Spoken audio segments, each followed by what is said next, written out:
ईमानदार बालक। गोपाल कृष्ण गोखले भारत के एक महान नेता थे।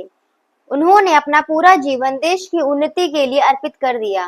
बचपन से ही गोपाल कृष्ण होनहार और मेधावी थे। ईमानदारी उनके रग रग में समाई हुई थी। छोटेपन गोपाल कृष्ण गोखले को गोपाल नाम से पुकारते थे। जब बालक गोपाल स्कूल में पढ़ता था, वह अपनी पढ़ाई का पूरा काम करके लाता था। एक दिन कक्षा में अध्यापक ने सभी बालकों को गणित का एक प्रश्न हल करने के लिए दिया।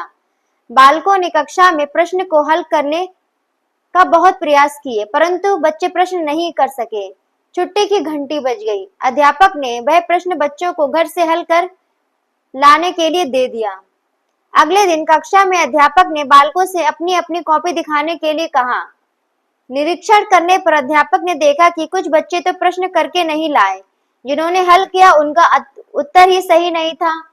अंत में गोपाल की बारी आई। उनका उत्तर बिल्कुल सही और हल भी व्यवस्थित था। अध्यापक उसके कार्य को देखकर बहुत प्रसन्न हुए। उन्होंने उसकी पीठ थपथपाई और उसकी भूरी भूरी प्रशंसा की। अपनी प्रशंसा सुनकर गोपाल को तनिक भी खुशी नहीं हुई, वरन उसके चेहरे पर उदासी छा गई। वह बहुत गंभीर हो गया। उसके चेहरे पर प्रसन्नता के भाव ना देखकर अध्यापक को बड़ा आश्चर्य हो रहा था। उन्होंने गोपाल के कंधे पर हाथ रखते हुए कहा, गोपाल, तुमने तो यह प्रश्न बिल्कुल सही हल किया है, फिर तुम्हारे मुख पर उदासी क्यों है? हम तुम्हें इसके लिए पुरस्कार देंगे। बालक गोपाल रोते हुए बोला, गुरुजी, मैं प्रशंसा और पुरस्कार के लायक नहीं हूँ। इसका अधिकारी तो कोई और है, क्योंकि ये इस प्रश्न को मैंने स्वयं हल नहीं किया है। इसे मैंने अपने एक मित्र की सहायता लेकर हल किया है। मैं अपनी प्रशंसा सुनकर अच्छा महसूस नहीं कर रहा हूँ। गोपाल की ईमानदारी की बात सुनकर अध्यापक को उस पर बहुत गर्व हुआ। वे उसकी ईमानदारी से बहुत प्रभावित हुए।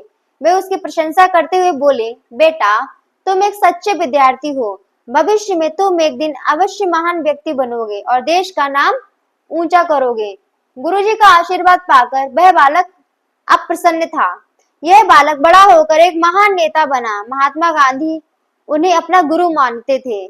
वे उनका बहुत आदर करते थे। बालक अपने सद्गुणों से ही बड़ा आदमी बनता है।